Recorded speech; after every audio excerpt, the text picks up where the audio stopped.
आप सुन रहे हैं कहानी एक थी शिरीन। ये इस कहानी का 13वां भाग है। पौराणिक वस्तु। सौभाग्य से बच्चे ने न केवल शिरीन को देखा बल्कि उसके अलावा उसने दूसरी मंजिल पर बैठे सभी मेहमानों को अपनी आंखों के माध्यम से जांचना शुरू कर दिया। अब वो दोबारा आराम से नीचे बैठ गया और अगली जड़ी बूटी की नीलामी की प्रतीक्षा करने लगा। अंत में ताकत बढ़ाने वाली संजीवनी बूटी जो शिरीन प्राप्त करना चाहती थी, नीलामी के लिए लाई जा चुकी थी। अन्य जड़ी बूटियों की तरह ही इसे भी कांच के एक डब्बे में रखा गया था। कांच का ये डब्बा काफी उत्कृष्ट था। उस पर काफी सुंदर नक्काशी की गई थी और उस डब्बे के अंदर एक नीले रंग की जड़ी बूटी स्पष्ट रूप से देखी जा सकती थी। ये जड़ी बूटी अत्यंत दुर्लभ थी, इसीलिए बोली का शुरुआती मूल्य सोने की 50,000 मोहरें तय किया गया था। क्योंकि भूदेव सिंह इस जड़ी बूटी को जीतने के लिए दृढ़ थे, इसीलिए उन्होंने बोली को 1 लाख तक बढ़ा दिया। भले ही बच्चे ने आमतौर पर अन्य जड़ी बूटियों के लिए बोली की कीमत में 10,000 मोहरें बढ़ाई थी, लेकिन उसने इस बार अपना मन बदल दिया था। जैसे ही भूदेव सिंह ने अपनी बोली पूरी की, उस बच्चे ने धीरे से कहा, सोने की 1 मोहर और जोड़ दीजिएगा। भूदेव सिंह अपने दांतों को दबाते हुए कहने लगे, 1,50,000। युवा बच्चे ने एक बार फिर से मोहर बढ़ाते हुए कहा, 1,50,000 1, 2 लाख। भूदेव सिंह ने बोली को आगे बढ़ाते हुए कहा और बोली में 50,000 मोहरें और जोड़ दी। 2 लाख 1, बच्चे ने कहा। उसकी आवाज अभी भी विनम्र थी। 2,50,000। भूदेव सिंह फिर से बोले। 2,50,000 1, बच्चे ने फिर से कहा। यह बोली अब पूरी तरह से भूदेव सिंह और उस बच्चे के बीच का मुकाबला बन चुकी थी। भूदेव सिंह ने अपनी मुट्ठी बंद कर ली क्योंकि उन्हें उस बच्चे पर बहुत गुस्सा आ रहा था। अगर उनकी आंखों की रोशनी खून कर पाती तो अब तक उस बच्चे का 800 बार खून हो चुका होता। संत जी जो अपने कक्ष में बैठे हुए थे, वो भी अब अपने होठों को काटने लगे थे। भूदेव सिंह की आंखें चमक उठी और उन्होंने शांति से अपनी बोली जारी रखी। बच्चा जानता था कि भूदेव सिंह इस जड़ी बूटी को बहुत चाहता था, तभी वो बिना पलक झपकाए बोली लगाता जा रहा था। वो दोनों बोली लगाते जा रहे थे, इसी कारणवश जड़ी बूटी की कीमत 8 लाख हो गई थी। ये पागलपन है, इतनी ज्यादा कीमत, मगर क्यों? शिरीन ने अपने मन में सोचा। हालांकि उपस्थित अतिथि अमीर और ज्ञानी पुरुष थे, लेकिन वो पहली बार इस तरह की गहन बोली प्रतियोगिता को देख रहे थे। इसीलिए भवन पूरी तरह से शांत था और इतना ज्यादा शांत था कि परिंदे भी वहां पर पर मारने से पहले 1000 बार सोचे। 8 लाख 1। वो बच्चा अपने आप को एक छोटा मुड़ा हुआ पंखा झूल रहा था। उसने दूसरी मंजिल पर बैठे भूदेव सिंह को देखा और उसके चेहरे पर एक मुस्कान थी, जैसे वो उसे फिर से बोली लगाने के लिए ताना मार रहा था।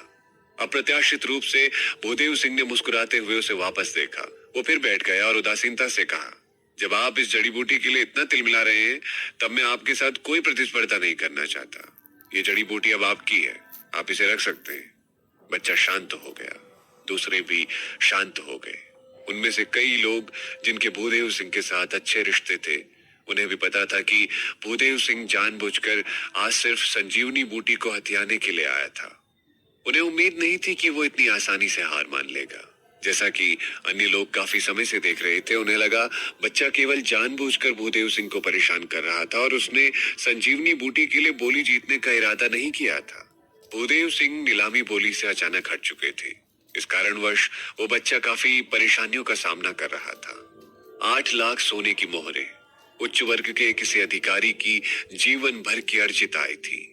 बच्चा पलक झपकने के पहले एक पल के लिए स्तब्ध रह गया और दूसरी मंजिल पर भूदेव सिंह की ओर देखा और कहा, चौथे राजकुमार, क्या आप सुनिश्चित हैं कि अब आप और बोली लगाना नहीं चाहते? ये जड़ी बूटी बहुत खास है और निश्चित रूप से इसकी वर्तमान कीमत के लिए सबसे पर्याप्त है। मुझे यकीन है अगर आप इसे नहीं खरीदते हैं तो आपको काफी पछतावा होगा। आप बोली को थोड़ा और क्यों नहीं बढ़ाते हैं? भले ही सिर्फ 1 सोने की मोहर बढ़ा दीजिए, फिर मैं आपके खिलाफ बोली लगाना बंद कर दूंगा। भूदेव सिंह उसकी ये बातें सुनकर काफी उत्साहित हो गया। आखिरकार वो बच्चा उसके सैकड़ों हजार सोने की मोहरें खर्च कर देने का कारण बना था और अब आखिरकार भूदेव सिंह के पास उससे बदला लेने का बहुत अच्छा मौका था। एक सच्चा सज्जन कभी भी दूसरों की चीजें नहीं छीनता, खासकर वो चीज जिसे दूसरों को काफी प्यार होता है। क्योंकि आप इसे इतना पसंद करते हैं, इसीलिए मैं आपके साथ अब और कोई बोली की लड़ाई नहीं लड़ूंगा। भूदेव सिंह ने एक सुरुचिपूर्ण टिप्पणी की। क्या आप सच कह रहे हैं? बच्चे ने दोबारा सवाल किया। बच्चे ने चिंतित होकर उत्तर दिया, ठीक है, मेरे पास अब और कोई चारा नहीं है, मैं ये जड़ी बूटी रख लूंगा। जब हथौड़ी की गड़गड़ाहट की आवाज सुनाई दी तो बच्चे ने मोहरों से भरी एक थैली निकाली और नीलामीकर्ता को सौंप दी। फिर उसने उस थैली के ऊपर सोने की एक मोहर और जोड़ दी। अन्य बोली लगाने वाले उसे ऐसे देख रहे थे जैसे वो किसी तरह का मजाक कर रहा हो, क्योंकि उसने सिर्फ एक जड़ी बूटी खरीदने के लिए 8 लाख सोने की मोहरें खर्च कर दी थी, जबकि वो जड़ी बूटी केवल 50,000 के मूल्य की थी। बच्चे ने अपनी हथेली में कांच का डब्बा रखा और उसे देखते हुए आह भरी। फिर उसने दूसरी बार उस जड़ी बूटी पर ध्यान दिया और फिर से आह भरी। जब भूदेव सिंह ने उसकी प्रतिक्रिया देखी तो उन्होंने विशेष रूप से उत्साहित होकर और जानबूझकर उस बच्चे से पूछा, मेरे भाई, जब आप इसे इतना चाहते हैं तो आप अभी भी क्यों इतने दुखी लग रहे हैं? बच्चे ने दूसरी मंजिल पर बैठे भूदेव सिंह को देखने के लिए अपना सर उठाया और फिर पूछा, मेरे चौथे राजकुमार, क्या आप सुनिश्चित हैं कि आप इस जड़ी बूटी को नहीं खरीदना चाहते? वो अभी भी इस जड़ी बूटी को भूदेव सिंह को बेचना चाहता था, तभी तो वो अभी भी उनसे ऐसे सवाल किए जा रहा था। भूदेव सिंह ने एक लंबी आह भरी और उत्साहित महसूस करते हुए जवाब दिया, नहीं, क्या आप निश्चित हैं कि आप आज मुझसे इसे खरीदने का अनुरोध नहीं करेंगे, चाहे कुछ भी हो जाए? हाँ, मैं जड़ी बूटी नहीं चाहता, अभी आपकी है और आप इसे संभाल कर रख लीजिए। भूदेव सिंह ने तुरंत उत्तर दिया, तो ठीक है। बच्चे ने आखिरकार हार मान ली। उसने धीरे से डब्बा खोला, ध्यान से अंदर देखा और अचानक से हंसने लगा और बोला, मुझे विश्वास नहीं हो रहा है कि मैं सबसे बढ़िया मानक वाली संजीवनी बूटी खरीदने में सक्षम हो गया, और वो भी केवल 8 लाख सोने की मोहरों के लिए। ये 3,000 साल से अधिक आयु की है। हाँ बिल्कुल, ये पक्का 3,000 साल से अधिक आयु वाली जड़ी बूटी है। उसकी बातों से हर कोई दंग रह गया। भूदेव सिंह ने वो चाय का प्याला गिरा दिया जिसे उन्होंने मेज पर रखा हुआ था। वो चिल्लाए, क्या सच में? एक संजीवनी बूटी जो 10 साल पुरानी हो, उसे प्राप्त करना ही काफी मुश्किल था, और एक 10 वर्ष पुरानी जड़ी बूटी की लागत 50,000 थी। ऐसी ही जड़ी बूटी को आमतौर पर नीलामी के लिए लाया जाता था। 3,000 साल पुरानी संजीवनी बूटी तो एक पौराणिक वस्तु मानी जाती थी। इसे अनमोल माना जाता था, इसीलिए 8 लाख की कीमत भी इसे खरीदने के लिए पर्याप्त नहीं थी। पूरा भवन उत्तेजित हो चुका था। भूदेव सिंह एक पल के लिए स्तब्ध रह गया, मगर फिर वो अचानक से हंसा और कहने लगा, ये सरासर झूठ है, मुझे विश्वास नहीं हो रहा है। पृथ्वी पर 3,000 साल पुरानी जड़ी बूटी कैसे हो सकती है? यह शायद सिर्फ 10 साल पुरानी है। बच्चे ने इत्मीनान से उत्तर दिया, मैंने आपको मुझ पर विश्वास करने के लिए नहीं कहा है। और धीरे से उसने अपनी आस्तीन में वो डब्बा डाल दिया। छोटे भाई, क्या आप कृपया मुझे इसे देखने दे सकते हैं? संत जी दूसरी मंजिल से नीचे उतरे और बच्चे के सामने खड़े हो गए। संत को अपने घमंड के ले जाना जाता था और वो लगभग सभी को छोटी नजरों से देखा करता था। यहाँ तक कि चौथे राजकुमार भूदेव सिंह भी उनका सम्मान करते थे। बाकियों के लिए ये एक सम्मान की बात होती थी अगर वो सिर्फ एक पल के लिए भी उनसे बात कर सके। संत अपनी लहराती हुई पोशाक में वहां खड़े थे। हालांकि वो उसे देखने के लिए निवेदन कर रहे थे, लेकिन वो निवेदन कम और हुक्म ज्यादा लग रहा था। वैसे भी वो उसके द्वारा स्वीकार होने की उम्मीद नहीं कर रहे थे। उस बच्चे ने उन्हें अस्वीकार तो नहीं किया, लेकिन उसने उन्हें एक सौदा पेश किया और कहा, निश्चित रूप से, लेकिन उसके लिए आपको 10,000 सोने की मोहरें खर्च करनी होंगी। संत चौंक गया और बोला, क्या? अगर आप इसे देखना चाहते हैं तो मुझे 10,000 सोने की मोहरों का भुगतान करें।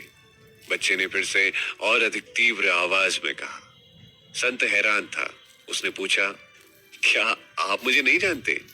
मैं मौर्य कबीले का संत श्री जयराम मौर्य हूं। संत ने उसे अपना परिचय दिया। तब तो फिर 20,000। बच्चे ने उसकी बात नहीं सुनी और उसकी कीमत बढ़ा दी। संत गुस्से में, आप मुझसे? बच्चे ने उन्हें बीच में टोका और कहा, 30,000। आपने मुझे इतनी महंगी कीमत देने की हिम्मत कैसे की? 40,000।